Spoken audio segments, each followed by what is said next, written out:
नमस्कार, मी Mahita Aher, owner bakers craft. First of all the very best for all the 10th and 12th students. आणि हा video मी खास तुमच्यासाठी आणलेला आहे. जेव्हा अशी परीक्षेचा माहोल असतो, सगळे खूप टेन्शनमध्ये असतात, सगळे असे असतात की अभ्यास हे ते, आणि अशा याच्यामध्ये हेल्थ पण जपणं तेवढंच इम्पॉर्टंट असतं. कारण जर आपली तब्येतच चांगली नसेल तर पुढचं प्रॉब्लेमॅटिक होतं.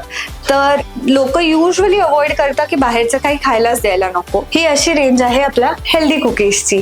हे कुकीज तुम्ही कधीही केव्हाही द्या, या कुकीजचा त्रास होणार नाही. कारण हे आटा, नागली, मिलेट्स बेसिकली या सगळ्यांनी बनलेले आहे. याच्यामध्ये एक स्पेशल कॅटेगरी ओट शुगर फ्रीची सुद्धा आहे. तुम्हाला काही वेगळं कस्टमायझेशन करून हवं असेल तरी आम्हाला कॉल करा. तर लवकरात लवकर तुमच्या नियरेस्ट बेकर्स क्राफ्टला व्हिजिट करा किंवा कॉल करा 8208647816 वर आणि तुमचे कुकीज बुक करा. थँक्यू.